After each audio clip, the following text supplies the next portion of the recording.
Welcome to my YouTube channel Sangharsh online class में सभी दोस्तों को स्वागत है। जैसा कि हम लोग फिजिक्स के यानी कहने का मतलब एग्जाम 2027 में देने वाले हैं, उनके लिए मतलब हम न्यू बैच स्टार्ट किए। मतलब फिजिक्स के आज हम लोग का पार्ट कोचिंग मेरे भाई पार्ट 7 है। हम लोग पार्ट 6 तक पढ़ा चुके हैं, यानी शुरू से यानी जीरो से लेकर हीरो लेवल तक, बेसिक से लेकर तब अंत तक पढ़ा चुके हैं। आज हम लोग को पार्ट 7 तक है। अगर जो नहीं देखे वो डिस्क्रिप्शन में वीडियो के लिंक दे देंगे, वहां तक 1 से लेकर पार्ट 6 तक देख लीजिएगा, तब आपको बेस्ट समझ में आएगा। आपको कॉन्सेप्ट बाय कॉन्सेप्ट समझ में आएगा तब। तो जैसे कि हम लोग पार्ट 6 में जस्ट बगल में देखे थे मेरे भाई, कुछ में हम लोग पढ़े थे, बताइए, गोलीय दर्पण पढ़े थे मेरे भाई। गोलीय दर्पण यानी स्फेरिकल मिरर, जिसमें पढ़ाए थे हम कुछ गोलीय गोलीय दर्पण। गोलीय दर्पण तो कहेंगे भैया गोलीय दर्पण तो पढ़ाए थे, तो गोलीय दर्पण में बताए थे कि गोलीय दर्पण कितने प्रकार के थे, थोड़ा सा रिवाइजिंग करा दे रहे हैं। तो गोलीय दर्पण कितने प्रकार के होते थे तब बताए थे भैया, 2 प्रकार के होते थे। एक उत्तल दर्पण बताए थे और एक अवतल दर्पण बताए थे। एक अवतल दर्पण बताए थे, ठीक। उत्तल दर्पण में बताओ कि उत्तल दर्पण जिसका कुछ होता है, उत्तल वैसा दर्पण से परता से तो कुछ होता है, उभरा होता है। या डिफिनेशन से निकालिए। गोलीय दर्पण सुनिएगा, गोलीय दर्पण का उत्तल दर्पण क्या होता है बोलिएगा, उत्तल दर्पण गोलीय दर्पण का एक भाग है। सुनिए, उत्तल दर्पण गोलीय दर्पण का एक भाग है जिसका परावर्तक सतह कुछ होता है, उभरा हुआ रहता है। उसे उभरा हुआ रहता है, कुछ उभरा हुआ रहता है, इसका कुछ रहेगा उभरा, ऐसा कुछ होगा धासा, धासा रहेगा। अच्छा, परावर्तक सतह मतलब समझते हैं, जिससे प्रकाश टकराता है उसे परावर्तक सतह कहते हैं। अगर मान लीजिए यहाँ से इसे लाइट मारे, तो लाइट जहां मारे यहाँ टकराए टकराए उसी को कहते हैं परावर्तक सतह कहते हैं। समझे बात को, कोई दिक्कत ना है। तो डिफ्लेक्शन गोलीय दर्पण निकालिए, कुछ उत्तल दर्पण क्या है तो बोलेगा गोलीय दर्पण, यानी बोलेगा कि उत्तल दर्पण गोलीय दर्पण का एक भाग है। सुनिए, यानी उत्तल दर्पण गोलीय दर्पण का एक भाग है जिसका परावर्तक सतह कुछ होता है, उभरा होता है, उसे क्या कहते हैं, उत्तल दर्पण कहते हैं। उसी सेम टू सेम डिफिनेशन अवतल दर्पण पूछेगा तो बोलेगा अवतल दर्पण गोलीय दर्पण का एक भाग है जिसका परावर्तक सतह कुछ होता है, धासा होता है। कोई दिक्कत है तो समझने में लगा है। तो ये डिफिनेशन की ओर बढ़ते हैं। डिफरेंशियल कैसे लिखेंगे, तो सेम टू सेम वही डिफरेंशियल लिखना है। आज का हमारा टॉपिक कुछ है तो उत्तल दर्पण है। आज का हमारा टॉपिक कुछ है, टॉपिक हमारा उत्तल दर्पण है। टॉपिक उत्तल दर्पण, उत्तल दर्पण है, ठीक। तो सबसे पहले जाने उत्तल दर्पण क्या है। उत्तल दर्पण क्या है, उत्तल दर्पण क्या है, क्या है, ठीक। तो बोलेंगे, लिखेंगे उत्तल दर्पण, उत्तल दर्पण, उत्तल दर्पण एक गोलीय दर्पण, एक गोलीय गोलीय दर्पण, दर्पण का भाग है जिसका क्या पता है, जिसका प्रवर्तक तो कुछ रहता है। तो बोलेंगे भैया जिसका प्रवर्तक प्रवर्तक सतह, प्रवर्तक सतह कुछ रहता है, उभरा हुआ रहता है, उभरा हुआ हुआ रहता है, उसे उसे उत्तल दर्पण कहते हैं, उसे उत्तल दर्पण कहते हैं। अच्छा, पता है, समझ गए यहाँ पे डिफिनेशन। तो पता है उत्तल दर्पण कैसा आता है, जैसे यहाँ पर देखिए डायग्राम बता देते हैं। प्रवर्तक सतह कुछ तो उभरा रहता है, जिससे प्रकाश मारेगा ना वो उभरा रहेगा। लेकिन मतलब जो प्रवर्तक सतह अंदर से रंगा यू है, जो ये रंग कलई कैसे रहा, अंदर से रंग रहा है, ऐसा रहा, ठीक। लाइट किधर से मारेगा, तो बोलेंगे भैया लाइट लाइट तो बाहर से मारेगा, जिससे प्रवर्तक सतह जाना होता है उधर से लाइट मारेगा, मतलब इधर से लाइट मारेगा। ये कुछ हो गया हमारा पोल हो गया, ध्रुव हो गया, ये हमारा केंद्र हो गया, और यहाँ पर कुछ ये सॉरी यहाँ फोकस हो गया, ये हमारा वक्ता केंद्र हो गया, और ये हमारा अनंत हो गया, इन्फिनिटी। ये तो समझे, कोई दिक्कत है। आई M1 आई M2 कुछ ही है। एक कौन सा दर्पण है तो बोलेगा उत्तल दर्पण। कौन सा दर्पण है, उत्तल दर्पण है। अच्छा, पता है यहाँ से हम ये जो यहाँ से हम मिरर बताए हैं, इससे मान लीजिए कौन सा दर्पण, तो बोले भाई तो ये अंदर से ना है, जिसके ये प्रवर्तक सब कुछ होता है, धांसा हुआ है अंदर, जो प्रकाश से लाइट मारेंगे उधर जो मारेंगे, देखिए वो पार्ट हमको धांसा लग रहा है, ऐसा लग रहा है, इस पार्ट से लग रहा है धांसा है, चम्मच की तरह है। तो चम्मच वाला धांसा पार्ट कौन सा लगा, तो अवतल दर्पण का लगा। एक मतलब भैया जो यहाँ से यहाँ तक जो M1 है आई M2 है, इसको बीच मान लीजिए इसे हम लाइन मिलाते हैं, ठीक। लमसम इस एरो मिल रहा है, इसको यहाँ से यहाँ तक जो यहाँ से जो डिस्टेंस यहाँ से यहाँ तक लग रहा है, इसको क्या कहेंगे, तो यहाँ से यहाँ तक डिस्टेंस किसको द्वारा कहते हैं, कुछ कहते हैं द्वारा कहते हैं। समझ गए कि द्वारा क्या है। तो जो यहाँ से लग रहा है M1 M2 के जो बीच में डिस्टेंस यहाँ से लग रहा है ना, ये द्वारा कहलाता है। आप समझिए कि डिफिनेशन समझिए, यहाँ तक कोई दिक्कत समझ में नहीं है, यानी प्रॉब्लम नहीं है कि उत्तल दर्पण का डिफिनेशन क्या होता है और कैसे होता है, हम लोग समझ गए। मगर बताइए कि जैसे बताते हैं आप लोग विशेषता यानी प्रॉपर्टी क्या है, आप लोग में गुण होगा भी ना। आप लोग जैसे कोई जो ज्यादा लेकर के अभी से स्ट्रगल करे, कहने का मतलब एग्जाम के प्रति वही से खूब मेहनत कर रहा है कि अगला बार 2027 में उखाड़ के दम बिक देना है, यानी इस बार जो 26 में एग्जाम देंगे दीदी लोग या भैया लोग, उनसे बेस्ट रिजल्ट लाना है, उखाड़ के बिक देना, इतना मेहनत करेंगे। लेकिन मतलब जो खूब यानी गुण तो है, यानी एक दूसरे से कंपेरिजन कर रहा है, सेम कुछ यानी कहने को तो उत्तल दर्पण में एक गुण होगा भैया, गुण होगा। तो जानेंगे उत्तल दर्पण के गुण होता था, तो सबसे पहले जानेंगे मेरे भाई उत्तल दर्पण सबसे पकड़ ले कुछ होता है उभरा होता, कोई दिक्कत ना है। कुछ उत्तल दर्पण कुछ था उभरा होता, उत्तल दर्पण प्रतिबिंब कैसा बनता था, छोटा बनता है, कुछ बनता है छोटा बनता है। और उत्तल दर्पण द्वारा प्रतिबिंब काल्पनिक और आभासी बनता है। देखिए उत्तल दर्पण उभरा होता है, उत्तल दर्पण की फोकस दूरी पूछेगा तो कुछ तो बोले उत्तल दर्पण की फोकस धनात्मक होता है। उत्तल दर्पण के पूछे उत्तल दर्पण की फोकस कुछ तो बोले काल्पनिक होता है, जबकि उत्तल दर्पण द्वारा प्रतिबिंब कैसा बनता है, बोले यानी काल्पनिक और आभासी दोनों बनता है। यहाँ तक कोई दिक्कत समझने में ना ना, तो ये देखिए कैसे समझना है। पूछे उत्तल दर्पण पूछेगा तो उत्तल दर्पण की विशेषताएं यानी गुण यानी प्रॉपर्टीज ऑफ कॉन्वेक्स मिरर, कोई दिक्कत ना है। तो बोलेगा उत्तल दर्पण उभरा हुआ रहता, कुछ होता उत्तल दर्पण कुछ होता उभरा हुआ रहता। और उत्तल दर्पण की बताइए उत्तल दर्पण प्रतिबिंब कैसा बनता है, तो बोलेगा सीधा बनता है। और उत्तल दर्पण द्वारा काल्पनिक एवं आभासी प्रतिबिंब बनता है, कैसा बनता है, तो बोले काल्पनिक एवं आभासी प्रतिबिंब बनता है। और उत्तल दर्पण द्वारा प्रतिबिंब कैसा बनता है, तो बोलेगा छोटा बनता है। और कैसा बनता है, तो बोलेगा उसका उत्तल दर्पण की फोकस कुछ होता है, बोले उत्तल दर्पण की फोकस कुछ होता है काल्पनिक होता है। ये भैया फोकस काल्पनिक होता है, फोकस फोकस दूरी कुछ धनात्मक होता है। इस समझ उत्तल दर्पण फोकस कुछ काल्पनिक होता है, उत्तल दर्पण फोकस दूरी कुछ धनात्मक होती है, रटना पड़ेगा भैया, कुछ उपाय करिए ना, लॉजिक दीजिए ना कि याद हो जाए। इतना मान एग्जाम में पूछबो करता था 2 नंबर पूछता है, 2 नंबर पूछता है कि उत्तल दर्पण के बताइए विशेषताएं बता, तो 2 नंबर में यही पूछ दे उत्तल और अवतल दर्पण की विशेषताएं बता, तो 5 नंबर कर देता है। तो कुछ ऐसा दिमाग लगाइए लॉजिक ना कि याद हो जाए। हाँ ट्रिक लगा देते आइएगा, इसको ट्रिक देखिए कितना सटीक बताते हैं। ट्रिक आइए मान लीजिए कि आप नन्हा मुन्नदम है, ठीक है ना, बहुत प्यारा बना देते हैं, ठीक है। अभी मान लीजिए आपको हम बना दे रहे हैं, और ये आपका है, ये बहन है यानी सिस्टर है, समझिएगा सिस्टर है।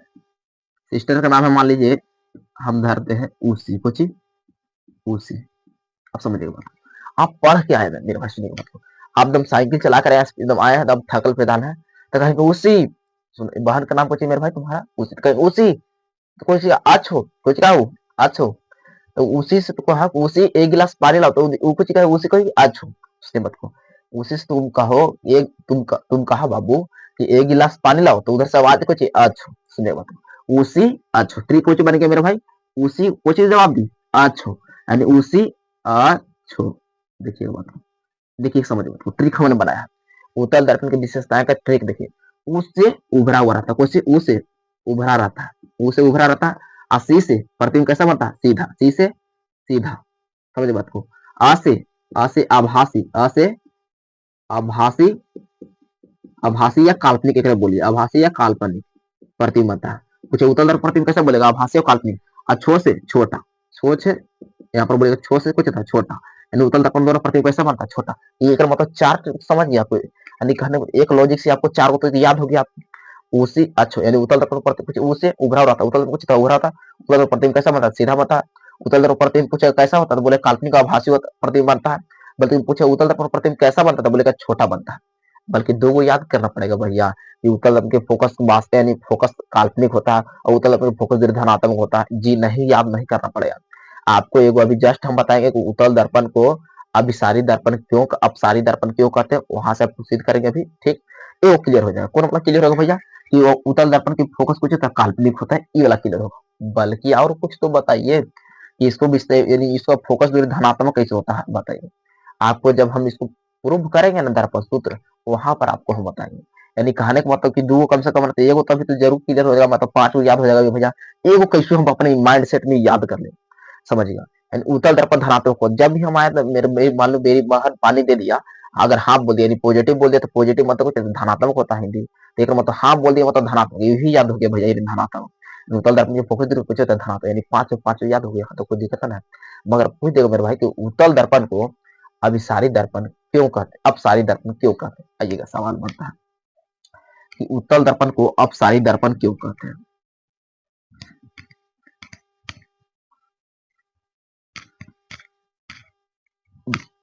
इस समझिए कोई दिक्कत नहीं आता, प्रॉब्लम करना है। अच्छा बताइए पीछे वाला एक रिवाइजिंग कराते हैं थोड़ा सा, बताइएगा कि निर्वात में प्रकाश की चाल कितना होता है आपको तो मालूम हुआ है। ठीक, तो बोलेंगे भैया 3 × 10⁻8 मीटर प्रति सेकेंड होता है। ठीक, बताइए पूछा सूर्य के सबसे निकटतम तारा कौन सी है? बोले पृथ्वी का सबसे निकटतम तारा तो बोलेगा सूर्य है। बोले सूर्य, फिर बोलो सूर्य के बाद कौन है? तो बोले फ्रेस्मस सेंचुरी है।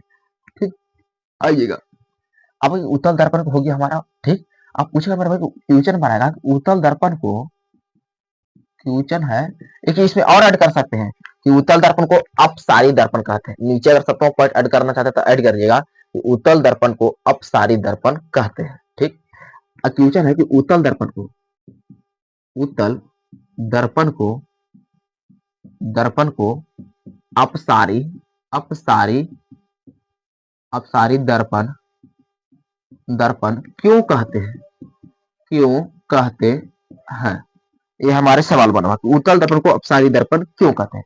तो सबसे पहले इसे बना सकूं तो सबसे पहले आपको समझाते हैं उत्तल दर्पण को अपसारी किरणपुंज पढ़ाए थे मेरे भाई। बताइए किरणपुंज कितने, बताइए किरणपुंज कहते हैं, बोले किरणों का समूह किरणपुंज कहते हैं। तो किरणपुंज कितने प्रकार के पढ़ाए थे? बोले 3 प्रकार के भैया।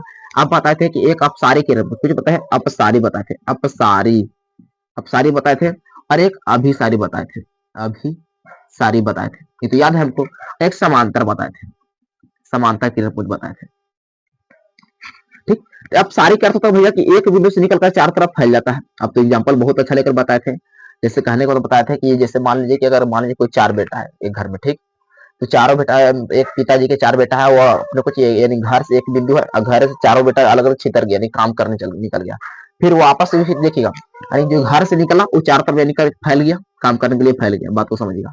और फिर कुछ समय के बाद चारों बेटा जहां से फैला था ना, फिर एक बिंदु पर काची आके मिल जाएगा, यानी चारों बेटा वापस वही घर पर आ जाएगा, इसे मिलेगा, वो वापस को जाएगा, मिल जाएगा, वही पर घर पर आकर या मिल जाएगा। लेकिन मतलब चारों तरफ से आकर एक बिंदु मिल जाएगा, उसे क्या कहेंगे? आप सारी कहेंगे। समझिए बात को। अब सारी किरण पुंज बोलते हैं, आप सारी किरण पुंज कहते हैं। समांतर मतलब कि मान लीजिए कोई एक बेटा है। ठीक, चारों बेटा को एक दिन लाइन में एक दिन एक रोड में काम मिल गया, समांतर चल गया, एक लाइन दिशा डायरेक्शन मिल गया, तो मतलब ऐसे चल गया। समझिए बात को, एक दूसरे समांतर है, समांतर किरण पुंज हो गया। बात को समझे ना। मगर सवाल में देखिए कुछ ही बोला है अपसारी। अपसारी क्या अर्थ होता है? ये तो समझिए एक बिंदु से निकलकर चारों तरफ कुछ हो फैल जाएगा। ये तो दिमाग में सेट हो गया। अपसारी मतलब एक बिंदु से निकलकर चारों तरफ फैल जाएगा। सेम टू सेम यही दिमाग लगाना है यहाँ पर। तो उत्तल दर्पण को अपसारी दर्पण क्यों कहते हैं? बोलेगा उत्तल दर्पण को अपसारी दर्पण इसलिए कहते हैं क्योंकि आता है दर्पण से परिवर्तन के बाद, सुनिएगा, जब यानी समांतर प्रकाश किरणों को उत्तल दर्पण को अपसारी दर्पण इसलिए कहते हैं क्योंकि समांतर प्रकाश की किरणों को प्रवर्तन के बाद, सुनेगा, समांतर प्रकाश की किरणों को प्रवर्तन के बाद कुछ करता है चारों तरफ कुछ किए मेरे भाई फैला देता है। चारों तरफ कुछ करता है फैला देता है। हाँ फैलता ना, देखिए फैल रहा है, चारों तरफ फैला देता है। इसी घटना को कहते हैं उत्तल, इसी कारण उत्तल दर्पण को हम अपसारी दर्पण कहते हैं। आइए आपको समझाते हैं कि उत्तल दर्पण की फोकस हमने बोला था मेरे भाई कि काल्पनिक होता है भैया, काहे होता है, अब समझिएगा। पहले डिफिनेशन लिखिएगा, डिफिनेशन लिखिए कि उत्तल दर्पण को लिखना है, उत्तल दर्पण को अपसारी दर्पण, उत्तल दर्पण को उत्तल दर्पण को अपसारी अपसारी दर्पण इसीलिए कहते हैं, इसीलिए कहते हैं क्योंकि क्योंकि क्योंकि आती समांतर किरणों को आती आती प्रकाश के समांतर किरणों को समांतर किरणों को एक बिंदु खोज करता है। आती समांतर किरणों को, प्रकाश की किरणों को चारों तरफ खोज करता है, चारों तरफ फैला देता है। इसी कारण कुछ कहते हैं, इसी कारण उत्तल दर्पण को अपसारी दर्पण यानी उत्तल दर्पण को अपसारी दर्पण कहते हैं। यहाँ तक इसको प्रॉब्लम ना है। आइए समझाते देखिएगा। उत्तल दर्पण ऐसा बताया था भैया कि उत्तल दर्पण में कुछ अंदर से कले रहता है। अब तो पकड़ ली, यानी धंसा हुआ पाटा है तो उत्तल दर्पण कुछ उसी अच्छा मतलब उसे उभरा हुआ रहता है। यानी M1 M2 कुछ है एक उत्तल दर्पण। कौन सा दर्पण है? उत्तल दर्पण है। यहाँ से यहाँ तक कुछ खींची, ये पुल हो गया, यानी ध्रुव हो गया हमारा। अब समझिए बात। अब यहाँ से प्रकाश किरण आएगा, मान लीजिए ये हमारा कुछ है, ये हमारा मान लीजिए कि इधर भी मान लो फोकस हो गया, एफ हो गया, और ये मान लीजिए हमारा एफ है, ये फोकस हो गया हमारा एफ है, और ये वक्ता केंद्र है, और डॉट डॉट कुछ इन्फिनिटी मतलब अनंत। तो समझ में बात को। लेकिन मतलब भैया प्रकाश किरण तो इधर से नहीं आएगा, ये तो समझ में, क्योंकि दोनों, अगर आप सिंपल सवाल करते हैं, अगर जाने कलई किया रहता है क्या उधर अब चेहरा देखते हैं ना, जिधर कलई नहीं किया रहता है दर्पण में उधर से हम चेहरा देख पाते हैं। सेम टू सेम वही बात है कि जने परावर्तन सतह मतलब जिससे प्रकाश टकराएगा था, प्रकाश किधर से टकराएगा, यानी इधर से टकराएगा भैया, यानी यहाँ से प्रकाश आएगा, ठीक, और कुछ होगा ऐसा मुड़ जाएगा, सुनिएगा सेम टू सेम मतलब एक और प्रकाश मारते हैं और ऐसा मुड़ जाएगा, और इधर नीचे से प्रकाश मारे समांतर किरण तो ये ऐसे मुड़ गया, और एक और मारते हैं देखिए तो ऐसे इस दिशा मुड़ गया। यानी कहने का मतलब मेरे भाई भैया सॉरी सॉरी मेरे भाई मारकर गिर गया, यानी कहने का मतलब मेरे भैया ऐसा डायरेक्ट जो प्रकाश किरण गया ऐसे मुड़ गया, यानी प्रकाश किरण कुछ मारे एक दूसरे को समांतर मारे थे, देखिए समांतर है, ये भी समांतर है और ये भी समांतर है, और कुछ हुआ प्रकाश किरण कुछ हो गया, परिवर्तन के बाद कुछ हो गया, चारों तरफ देखिए फैल गया ना।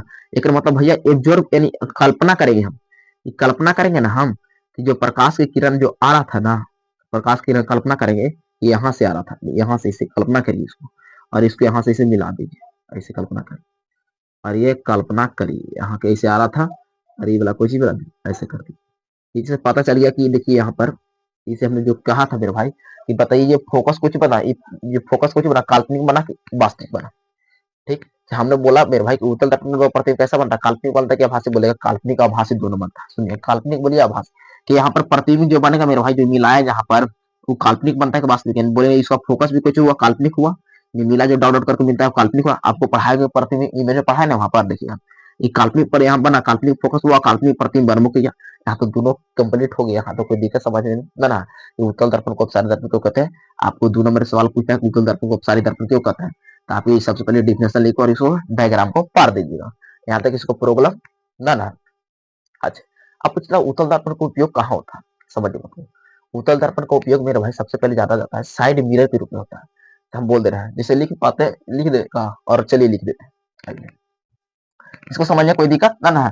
अब हम पढ़ते हैं उत्तल दर्पण का उपयोग यानी यूजेज ऑफ कॉन्वेक्स मिरर, ठीक, उत्तल दर्पण के उपयोग को पढ़ते हैं, उत्तल दर्पण के उपयोग देखिए, फ्यूचर है बोलेगा मेरे भाई उत्तल दर्पण का उपयोग कहाँ कहाँ किया जाता, बोला है उत्तल दर्पण का उपयोग, उत्तल दर्पण का उपयोग उपयोग समझे बोले उत्तल दर्पण का उपयोग पहले किया था मेरे भाई बताइए साइड मिरर के रूप में, सुनिएगा साइड मिरर मतलब समझते दर्पण के रूप में, साइड मिरर छोटे छोटे दिखने के लिए, यानी साइड को बताया कि उत्तल दर्पण कैसा प्रतिबिंब आता है, छोटा बनाता है, यानी साइड साइड मिरर के रूप में, मिरर के रूप में, ठीक।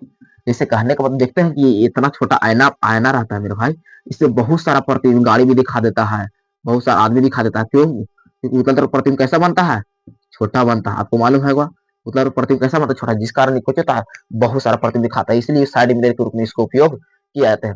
और इतने नहीं मेरे भाई बताते हैं आपको उत्तल दर्पण का उपयोग कहाँ कहता है, अगर मान लीजिए कि हम देखिए रोड पर ऐसा, जैसे मान लीजिए रोड है, देखिए इसी रोड है, रोड पर मान लीजिए गाड़ी हम चला रहे हैं, चलिए ये लाइट है और ऐसा बना देते हैं, इस प्रकार से हम बना दिए समझने के लिए, ठीक।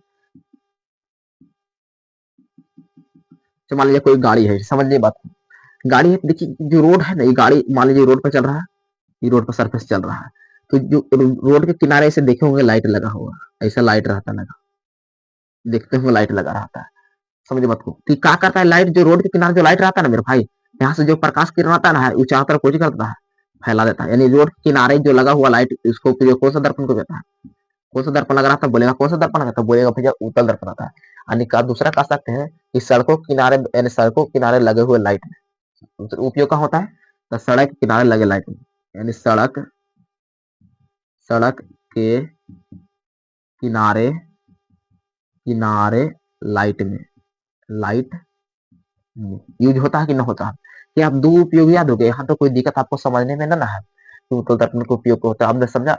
अगर इमेजिंग करना हो तो आपको देखिएगा बात, अगर आप मंदिर हो कहो, ठीक, देख लीजिएगा आप वहां पर जो जाइएगा ना, देखिए चारों तरफ फैला देता है, बल्कि एक टॉर्च को देख लीजिए, एक आपको एग्जांपल दे टॉर्च को, टॉर्च क्या प्रकाश को फैलाता है, बल्कि नहीं, उसमें किरण एब्जॉर्ब करने यानी डायरेक्ट मारता है, डायरेक्ट किरण को मारता है, बल्कि चारों तरफ फैला देता है, फैलाता है, यानी फैलाने वाले किरण को जो होता है बताइए उत्तल अपसारी कहलाता है, अपसारी तो मतलब अपसारी हो गया, अपसारी का गुना का मतलब उत्तल दर्पण, उत्तल दर्पण को अपसारी दर्पण कहते हैं। बाकी आप लेंस में जैसे पड़ेगा ना तो उत्तल लेंस हो जाएगा तो अभिसारी हो जाएगा, बट उल्टा हो जाएगा, यहाँ अब यही चलते प्रूव करते चले जिससे जब आगे पढ़ाएंगे प्रकाश के अपवर्तन तब हम यहाँ उत्तल दर्पण को उत्तल लेंस यानी उत्तल दर्पण को हम अपसारी की जगह अभिसारी कहेंगे, तो जो लेंस के सेंस में कहेंगे उत्तल लेंस को अभिसारी लेंस कहेंगे।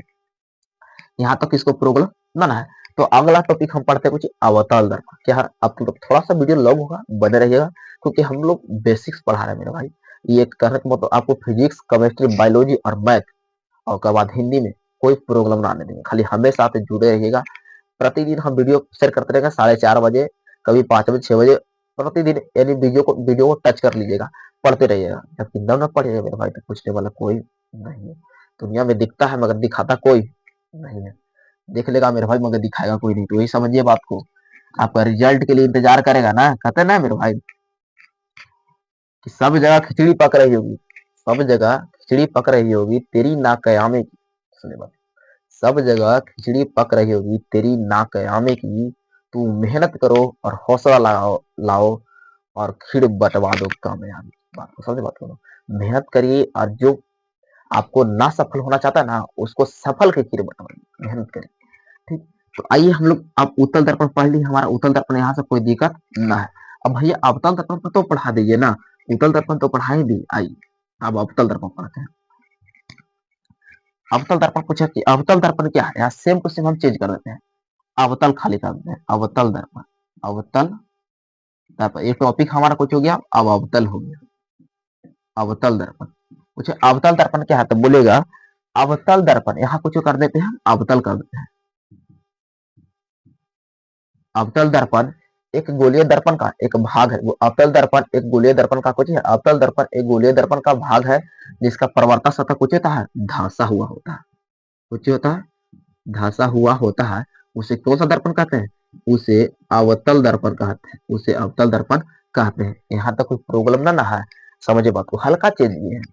अच्छा तो इसको कैसा रहेगा मेरे भैया, कहने का मतलब ये जो है ना परावर्तक सतह धंसा रहेगा, यानी चम्मच वाला जो पार्ट में धंसा रहता है ना, वो कौन सा दर्पण में आ जाएगा, अवतल दर्पण में आ जाएगा। तो मान लीजिए M1 है और कोई चीज है M2 है, कोई चीज है, एक अवतल दर्पण है और यहाँ से कुछ हो गया, ये ध्रुव हो गया यानी P हो गया, ये हमारा फोकस हो गया और ये हमारा वक्ता केंद्र हो गया और यहाँ डॉट मतलब ये अनंत हो गया। और यहाँ से कोई चीज बोले हम इसका उत्तल दर्पण है, तो उत्तल दर्पण समझिए हमारा कौन सा दर्पण है, अवतल दर्पण है, अवतल दर्पण है। डायग्राम पार लीजिए एग्जाम में, ऐसे पूछ देगा तो डिफिनेशन देने के लिए तो डायग्राम पारना जरूरी है, क्योंकि एग्जाम को वहां पर है ना कॉपी को एकदम सजाए इम्प्रेस जिस प्रकार से कहते हैं मेरे भाई, ये आप कहीं जाते हैं ना तो सब भटक जाते हैं, तो आपको 100% अपने आप को झोंकना पड़ता है। समझिए आपको शुरू से एक से लेकर अब मेरे भाई 10वां तक, यानी 10 साल का मेहनत मेरे भाई आपको 1 घंटा यानी 2.5 घंटा के अंदर दिखाना पड़ेगा साइंस में। समझ बात होना, मैथ में 3 घंटा, बात को समझे, दो सब्जेक्ट में 2.5 घंटा टाइम लगता है, 2 घंटा 45 मिनट कम से आता है, आपको झोंकना पड़ेगा। तो इस तरह से लिखे कि जाके एग्जामिनर देखते के साथ टिक मार देगा, उस प्रकार से लिखिए। तो आप समझ नहीं बात को कैसे लिखा जाता है। आप ये भैया अवतल दर्पण की विशेषताएं सुखो बताया, उत्तल दर्पण की विशेषताएं एक अवतल दर्पण की विशेषताएं भी होगी, जी हाँ। तो क्वेश्चन लिखिएगा कि अवतल दर्पण की विशेषताएं, क्वेश्चन है अवतल अवतल दर्पण के विशेषताएं। तो बोले अवतल दर्पण की विशेषताएं कुछ होता है, निम्नलिखित होता है। तब कैसे कि भैया आप कैसे जानेंगे हम अवतल दर्पण विशेषता निम्नलिखित होता है, तो याद कर लीजिए। आप बताइए उत्तल दर्पण की ट्रिक कुछ बताए थे, उ उसी अच्छा ये ट्रिक बताए थे आपको, याद होगा। देखिए उत्तल दर्पण कुछ होता था, उभरा होता था, उभरा। उत्तल दर्पण प्रतिबिंब कैसा बनता था, बोलेगा सीधा बनता था, कोई चीज सीधा। आ से उत्तल दर्पण प्रतिबिंब कैसा बनता, आभासी, आभासी, आभासी बोलिए या काल्पनिक, कुछ काल्पनिक। कैसा प्रतिबिंब बनता था, काल्पनिक बनता था। यहाँ तक प्रॉब्लम है ना। उत्तल दर्पण प्रतिबिंब कैसा बनता, बोलेगा छोटा बनता था, कैसा बनता था, छोटे से छोटा। प्रतिबिंब कैसा बनता था, छोटा बनता था, मगर याद करिए इसको बता रहे, आप नोट कर लीजिएगा, हम इसको बोलते जा रहे हैं, आप लिख लीजिएगा ना। तो वरना आप मान लीजिए कि न लिख पा रहे हैं तो आपको हम डिस्क्रिप्शन में लिख देंगे, टेलीग्राम वहां लीजिएगा, आपको पीडीएफ प्रोवाइड कर देंगे, हैंड राइटिंग नोट्स रहेगा मेरे भाई, देखने के साथ भैया इसने बार बार अरे हम खाली समझा दीजिएगा, हम नोट कर लेंगे, आपको टेलीग्राम वहां से पीडीएफ प्राप्त करके नोट कर लेंगे, ऐसा आपको देखेगा नोट मिलेगा। तो अवतल दर्पण को विशेषताएं लिखना है तो बताइए, उस ट्रिक बताए, उससे उभरा रहता है, सी से सीधा रहता है, आ से आभासी, किसके लिए, तो उत्तल दर्पण के लिए। उत्तल दर्पण के अपोजिट कुछ अवतल दर्पण, उत्तल दर्पण उभरा है तो अवतल दर्पण कुछ हो जाएगा, ढांसा हो जाएगा, समझिए। उत्तल दर्पण प्रतिबिंब कैसा बनता है तो बोलेंगे सीधा बनता है, ठीक है, बल्कि अवतल दर्पण प्रतिबिंब सीधा सीधा कुछ होगा, सीधा उल्टा दोनों बनता है, सीधा उल्टा दोनों, इसको लगा दीजिए दोनों, सीधा उल्टा दोनों। बल्कि आभासी इसको बोला, उत्तल दर्पण प्रतिबिंब कैसा बनता है, तो बोलेगा आभासी या काल्पनिक होता है, तो बोलेगा अवतल दर्पण प्रतिबिंब कैसे बनता है, वास्तविक और काल्पनिक दोनों बनता है, यानी वास्तविक बनेगा और काल्पनिक बनेगा तीनों। काल्पनिक बोलिए, आभासी बोलिए, समझ मत करो, मगर वास्तविक अलग हो गया, यानी काल्पनिक आभासी बनता है या वास्तविक बनता है, कौन दर्पण में, तो बोलेगा अवतल दर्पण में वास्तविक काल्पनिक तीनों प्रतिबिंब दोनों प्रतिबिंब बनता है, वास्तविक काल्पनिक आभासी दोनों प्रतिबिंब बनता है। जबकि पूछेगा उत्तल दर्पण में प्रतिबिंब कैसा बनता है, छोटा बोलता है, जबकि बोलेगा अवतल दर्पण प्रतिबिंब छोटा बड़ा और वस्तु के आकार का बनता है, यानी वस्तु के समान आकार का बनेगा, समझो ना। अवतल दर्पण प्रतिबिंब कैसा बनेगा, छोटा बड़ा, इस छो से छोटा भी बनेगा और बड़ा भी बनेगा और वस्तु के आकार का भी बनेगा, यहाँ तक प्रॉब्लम ना। अच्छा उत्तल दर्पण में फोकस दूरी कौन सा था, धनात्मक था, तो एक मतलब अवतल दर्पण में फोकस कुछ उल्टा हो जाएगा, ऋणात्मक हुआ। अच्छा उत्तल दर्पण में फोकस कौन सा था, काल्पनिक था, कौन सा था, काल्पनिक था, काल्पनिक था ना, एक हो जाएगा वास्तविक काल्पनिक कुछ होता है, दोनों होता, लिख ले जाइएगा। अगर मान लीजिए ना लिख पा रहे हैं तो कोई दिक्कत नहीं, हम बोल रहे हैं, वीडियो रोक रोक लिख लीजिएगा, वरना टेलीग्राम से ज्वाइन करके वहां से वीडियो प्राप्त कर लिख लीजिए। ये तो समझ गया, यहाँ पर विशेषताएं बोलिए तब लिख लोगे। अच्छा उत्तल दर्पण का उपयोग भी तो होता है भैया, हाँ उत्तल दर्पण के हम बता दे रहे हैं, ठीक। अच्छा बताइए उत्तल दर्पण का उपयोग करते कहाँ करते हैं, अच्छा बताइए हजामती दाढ़ी देखते हैं, हजामती हजामती जहाँ हम लोग को जो केस बनता है, दाढ़ी बनता है, हजामती आईना के रूप में अवतल दर्पण का उपयोग करता है। और जो बड़े बड़े टॉर्च देखते हैं, टॉर्च टॉर्च और सर्च लाइट में अवतल दर्पण का उपयोग करता है, टॉर्च और सर्च लाइट को दर्पण करता है, अवतल दर्पण उपयोग किया जाता है। और जहाँ जो फेसिंग होता है ना, फेसिंग फेसिंग जो लड़कियों को फेस वॉश कराते हैं जो, वहां भी फेसिंग रूप में आईना के रूप में अवतल दर्पण का उपयोग किया जाता है। और जो डॉक्टर होते हैं ना, डॉक्टर चिकित्सक जो दांत को इलाज करते हैं, दांत अस्थि को इलाज करते हैं, वो कौन सा दर्पण के द्वारा करते हैं, तो अवतल दर्पण को। अवतल दर्पण का प्रतिबिंब कैसा बताया, देखिए अवतल दर्पण प्रतिबिंब बताया ना, ये छोटा बड़ा वस्तु के आकार के प्रतिबिंब बनता है, तीनों प्रकार, यानी छोटा भी बनेगा, बड़ा भी बनेगा, वस्तु के आकार का प्रतिबिंब बनता है। दांत हमारा मान छोटा है, आप देखना चाहते हैं अवतल दर्पण होता है, वो बड़ा भी करके देख सकते हैं, किसमें गुण होता था, अवतल दर्पण गुण होता है। यही चलते अवतल दर्पण में दांत अस्थि जो डॉक्टर जो दांत सब देखते हैं ना, अवतल दर्पण का उपयोग करते हैं। यहाँ तक जो बोल लिख लेगा ना, और आप बोल रहे हैं बार बार बोल रहे हैं टेलीग्राम आप जाकर वहां से पीडीएफ प्राप्त कर लिख लीजिएगा, कोई दिक्कत नहीं।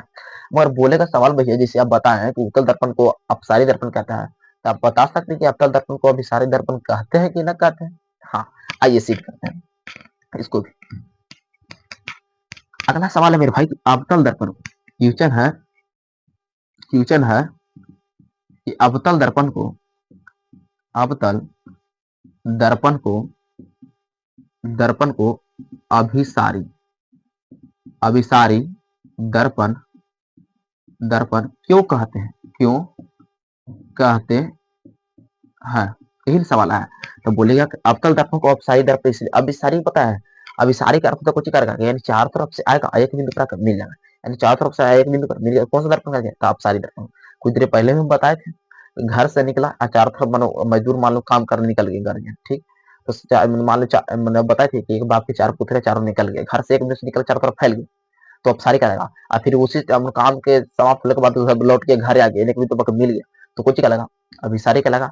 एक दिन मान लो काम सबके जो रास्ता गया, तो रास्ता एक दिन साथ जा रहा था, तो सबके समान है, समांतर गया, समांतर समांतर की कुछ हो गया मतलब, अभिसारी आया, मतलब अभिसारी का मतलब घर बनी काम करके लौट रहा है, एक बिंदु पर आके सब मिल रहा है, ठीक। तो अभिसारी क्या था कि जब प्रकाश किरण, सुनिए आप, जब प्रकाश किरण उत्तल दर्पण अवतल दर्पण है ना, तब बोले अवतल दर्पण को अपसारी दर्पण इसलिए कहते हैं, अब सॉरी अभिसारी दर्पण इसलिए कहते हैं क्योंकि आतिश समांतर प्रकाश किरणों के इर्द गिर्द करता है, मिलता है। जिस प्रकार से मेरे भाई सारे आदमी काम करके घर मिल रहे हैं, उसी प्रकार से अवतल दर्पण को अपसारी अभिसारी दर्पण इसलिए कहते हैं क्योंकि आतिश समांतर प्रकाश किरणों को एक गिर्द करता है, मिला देता है, इसी कारण हम अवतल दर्पण को अभिसारी दर्पण कहते हैं। तो लिखेंगे डिफिनेशन कि अवतल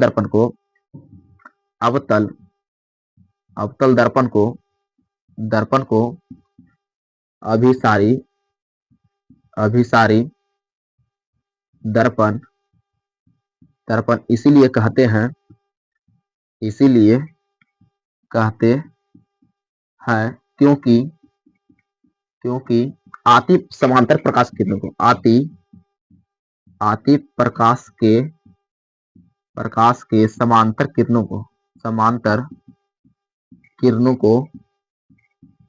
को एक बिंदु पर कुछ करती है, अभिसारित कर देती है, अभिसारित अभिसारित कर कुछ होता है, एक में मिलाना, कर देती कर देती कर देती है। इसी कारण लिख लीजिएगा, इसी कारण इसी कारण अवतल दर्पण को अभिसारी दर्पण कहते हैं। कोई दिक्कत न है। जैसे आपको प्रूव करते हैं, देखिए ये कौन सा दर्पण, तब बोलेगा भैया कभी कैसे कर सकते कौन सा दर्पण है। अब बोल दीजिए M1 M2, अब तो कह सकते हैं नहीं, अब भैया नहीं, कुछ कलाई नहीं किया। हाँ तक बताइए, अवतल दर्पण कुछ होता है धंसा हुआ रहता है।